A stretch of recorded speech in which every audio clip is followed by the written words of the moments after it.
Assalamualaikum warahmatullahi wabarakatuh. Perkenalkan, saya Nur Hasnah Putri, NIM 1803-1076 dari kelas Pendidikan Biologi A. Pada video ini, saya akan membahas tentang keterampilan mengadakan variasi stimulus. Jadi, keterampilan mengadakan variasi stimulus sendiri adalah suatu kegiatan guru dalam konteks proses interaksi belajar mengajar yang ditunjukkan untuk mengatasi kebosanan murid. Sehingga dalam situasi belajar mengajar, murid senantiasa menunjukkan ketekunan, antusiasme, serta penuh partisipasi. Jadi keterampilan mengadakan variasi stimulus ini memiliki tujuan, di mana yang pertama tujuan menurut Sukirman adalah terciptanya proses pembelajaran yang menarik dan menyenangkan bagi siswa. Tujuan yang kedua, menghilangkan kejenuhan dan kebosanan sebagai akibat dari kegiatan yang bersifat rutinitas. Selanjutnya, meningkatkan perhatian dan motivasi siswa. Dan tujuan yang terakhir, menyesuaikan model pembelajaran dengan cara belajar siswa yang berbeda-beda. Lalu, tujuan mengadakan variasi stimulus ini menurut Mulyasa, yang pertama, meningkatkan perhatian peserta didik terhadap materi standar yang relevan. Yang kedua, memberikan kesempatan bagi perkembangan bakat peserta didik terhadap berbagai hal baru dalam pembelajaran. Selanjutnya, memberikan kesempatan kepada peserta didik untuk belajar sesuai dengan tingkat perkembangan dan kemampuannya. Lalu selanjutnya, tujuan mengadakan variasi stimulus menurut Asril, yang pertama, menumbuhkan perhatian peserta didik. Yang kedua, melibatkan peserta didik berpartisipasi dalam berbagai kegiatan proses pembelajaran. Yang ketiga, dengan bervariasinya cara guru menyampaikan proses pembelajaran, maka akan membentuk sikap positif bagi peserta didik terhadap guru.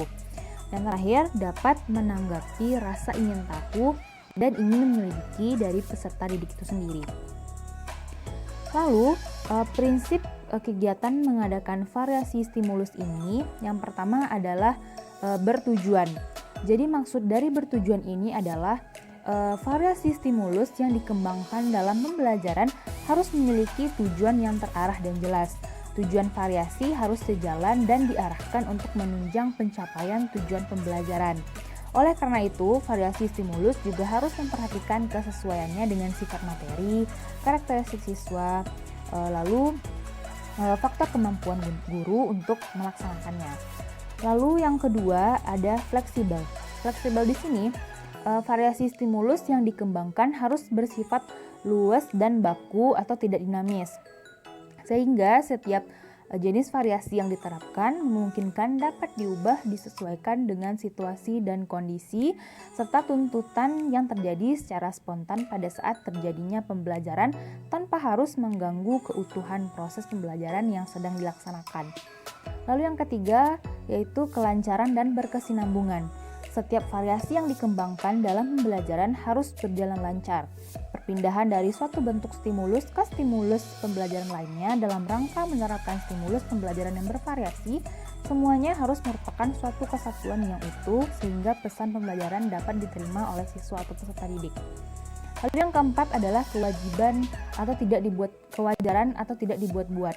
Maksudnya di sini variasi stimulus dalam pembelajaran tidak dibuat-buat sehingga tidak terkesan seperti dipaksakan. Oleh karena itu, setiap jenis atau bentuk stimulus yang dikembangkan sebaiknya berjalan secara wajar, alamiah, dan terkait langsung dengan konteks pembelajaran yang sedang dibahas. Lalu yang terakhir yaitu pengelola yang matang.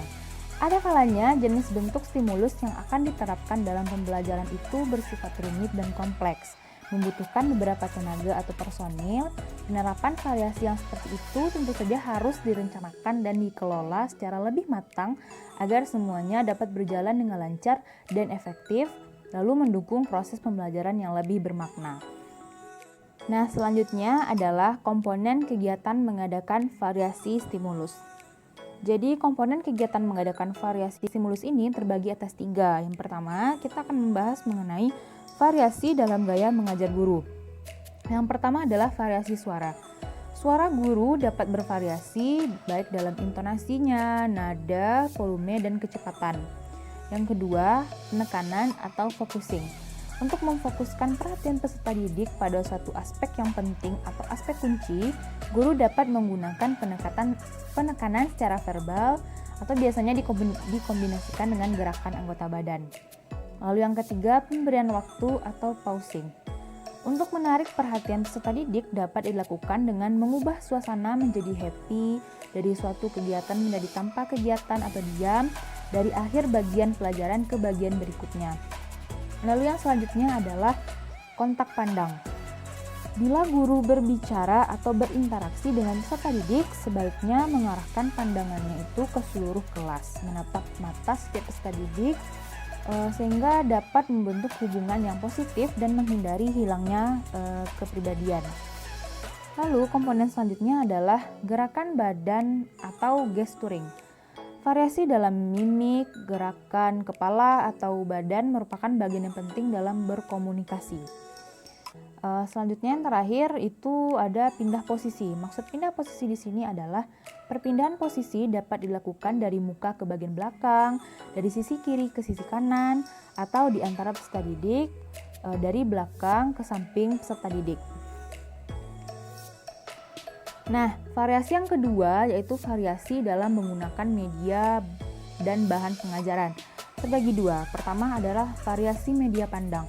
Maksud dari variasi media pandang ini adalah penggunaan media pandang dapat diartikan sebagai penggunaan alat dan bahan ajar khusus untuk berkomunikasi dengan peserta didik.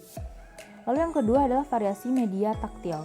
Variasi media taktil adalah penggunaan media yang memberi kesempatan kepada peserta didik untuk menyentuh dan memanipulasi benda atau bahan ajar. Nah, komponen kegiatan mengadakan variasi stimulus yang selanjutnya adalah variasi dalam interaksi antara guru dengan peserta didik. Terbagi dua, yang pertama peserta didik mandiri dan peserta didik pasif. Yang peserta didik mandiri ini bekerja atau belajar secara bebas tanpa campur tangan dari guru. Sedangkan peserta didik pasif adalah peserta didik yang mendengarkan dengan pasif. Situasi didominasi oleh guru, di mana guru berbicara kepada peserta didik. Nah, selanjutnya akan ditampilkan contoh keterampilan mengadakan variasi sesuai dengan KD yang saya dapatkan, yaitu KD 3.7 tentang sistem pencernaan. Selamat menyaksikan. Assalamualaikum warahmatullahi wabarakatuh, Ananda semuanya. Waalaikumsalam warahmatullahi wabarakatuh. Nah, bagaimana kabarnya Ananda? Baik, Bu. Baik, alhamdulillah. Nah, pada hari ini kita bertemu kembali dalam mata pelajaran yang sama, yaitu biologi. Nah, seperti biasa ya, biologi. Nah, pada hari ini kita akan mempelajari materi baru atau bab baru. Nah, kita langsung mulai ya. Nah, di depan Ananda semua sudah ada gambar. Nah, gambar tersebut Ibu akan beri kesempatan kepada kalian menyampaikan apa yang terlintas di pikiran kalian setelah melihat gambar ini. Oke, siapa yang bisa? Saya, Bu. Oke, silahkan Nadia. Yang pertama? Sehat, Bu. Oke, makanan sehat. Karena mungkin di sini ada sayur-sayuran ya, ada juga buah-buahan. Nah, selanjutnya siapa lagi? Saya, Bu. Oke, Sari. Menu sarapan, Bu. Oke, menu sarapan. Karena mungkin di sini ada susu ya, ada susu dan juga ada roti. Nah, selanjutnya apa lagi? Saya, Bu. Ya, silahkan Melisa. Makanan terbagi atas beberapa jenis, Bu. Oh, betul sekali ya. Tepuk tangan dulu. Ya, ini yang paling tepat dan ini berkaitan juga dengan pelajaran kita pada hari ini. Mungkin Melisa mengatakan ya, makanan terbagi atas beberapa jenis mungkin karena di gambarnya itu terbagi-bagi. Nah, betul seperti yang dikatakan Melisa tadi, bahwa sebenarnya makanan itu terbagi berdasarkan zat makanannya. Nah, pada hari ini kita akan mempelajari tentang zat makanan dan sistem pencernaan. Tetapi pada hari ini kita akan mempelajari zat makanan terlebih dahulu. Untuk minggu depan kita akan mempelajari sistem pencernaan dan beserta organ-organnya. Nah, apakah kalian sudah siap belajar hari ini? Siap, Bu. Oke, siap. Bismillah, kita mulai. Nah, kita harus tahu dulu pengertian zat makanan itu. Jadi zat makanan adalah bahan makanan yang dikonsumsi dan diperlukan oleh tubuh. Zat makanan ini dibedakan menjadi dua, yaitu zat makanan makro dan zat makanan mikro. Berdasarkan namanya saja, zat makanan makro berarti zat makanan yang dibutuhkan oleh tubuh dalam jumlah yang banyak. Sedangkan zat makanan mikro ini kebalikan dari zat makanan makro, yaitu zat makanan yang dibutuhkan oleh tubuh dalam jumlah yang sedikit. Tetapi walaupun dibutuhkan dalam jumlah yang sedikit, jangan dianggap remeh ya, karena walaupun dia sedikit tapi sangat berguna bagi tubuh kita. Nah, zat makanan makro ini terdiri atas 4 komponen. Yang pertama ada karbohidrat, ada protein, ada lemak, dan ada air. Jadi kita akan membahasnya satu per satu. Nah, yang pertama kita akan membahas tentang zat makanan makro karbohidrat. Jadi karbohidrat ini berdasarkan panjang rantai karbonnya terbagi atas 3. Yang pertama ada monosakarida, ada oligosakarida, dan polisakarida. Nah, berdasarkan dari jenis karbohidrat ini, jadi karbohidrat ini memiliki fungsi. Yang pertama sebagai sumber energi. Nah, sumber energi ini contohnya pagi hari mungkin Anda semua sarapan dengan nasi goreng mungkin atau nasi uduk. Nah, makanya kalian menjadi lebih berenergi dan bertenaga. Lalu fungsi selanjutnya adalah menjaga keseimbangan asam basa, lalu berperan dalam metabolisme. Nah, seperti tadi udah Ibu sebutkan contoh karbohidrat ada nasi. Apa contoh karbohidrat lainnya? Siapa yang bisa? Ubi, Bu. Bagus, ada ubi. Apa lagi? Kentang. Kentang, bagus. Lalu ada juga jagung, ada pokoknya jenis-jenis umbi-umbian ya, ada singkong. Dan juga ada tepung, mungkin ada sagu. Nah, selanjutnya adalah lipid. Jadi lipid ini merupakan persenyawaan antara asam lemak dan gliserol sehingga dia disebut lemak. Jadi sumber lemak ini ada 2 jenis, ada nabati dan hewani. Nah, siapa yang tahu apa perbedaan antara lemak nabati dan lemak hewani? Saya, Bu. Ya, silahkan. Ada Sari lagi, ayo. Siapa? Ayo, apa? Lemak hewani berasal dari lemak yang berasal dari hewan, Bu. Contohnya? Daging, keju, dan susu, Bu. Oke, bagus. Kalau lemak nabati? Lemak yang berasal dari tumbuhan.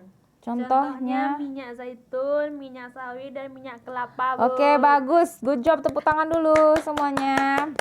Nah, jadi betul yang dikatakan oleh Sari tadi bahwa kalau lemak hewani adalah lemak yang berasal dari hewan. Contohnya ada daging, ada susu, ada keju. Nah, sedangkan lemak nabati adalah lemak yang berasal dari tumbuhan. Contohnya ada minyak zaitun. Betul tadi ya yang bilang sama Sari, ada minyak sawit juga. Nah, fungsi lipid ini yang pertama sebagai sumber energi juga. Lalu sebagai pelarut vitamin A, D, E, K, dan sumber asam lemak esensial. Yang ketiga ada protein. Jadi protein ini didefinisikan sebagai senyawa majemuk yang terdiri atas unsur-unsur C, H, O, N, dan kadang-kadang mengandung unsur P dan S. Jadi fungsinya itu untuk pertumbuhan dan perbaikan serta pemeliharaan jaringan tubuh, lalu penyeimbang asam basa di dalam tubuh, lalu sintesis zat-zat penting di dalam tubuh kita. Nah, yang terakhir ada air. Air merupakan komponen terbesar dalam struktur tubuh manusia karena kurang lebih 60-70% itu 70% berat badan manusia atau orang dewasa itu terkandung atau terdiri atas air. Jadi fungsi air itu sebagai pelarut senyawa-senyawa lainnya lalu menjaga stabilitas suhu tubuh. Oke, kita sudah membahas keempat zat makanan makro. Tadi apa saja komponennya yang pertama? Karbohidrat. Lalu yang kedua? Protein. Bagus. Yang ketiga? Lemak. Dan yang terakhir ada? Air. Bagus. Oke, kita lanjut. Nah, di sini terdapat 2 gambar. Nah, kita akan bahas dulu seperti yang tadi. Menurut Ananda semuanya, setelah melihat gambar ini, apa yang terbayang oleh kalian? Ada buah-buahan, Bu. Ya, betul, ada buah-buahan.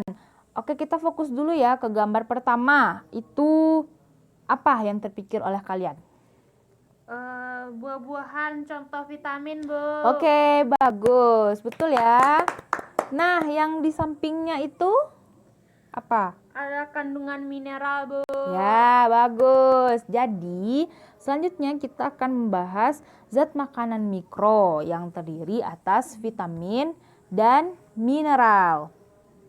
Oke, yang pertama kita bahas dulu zat makanan mikro. Yang pertama itu vitamin.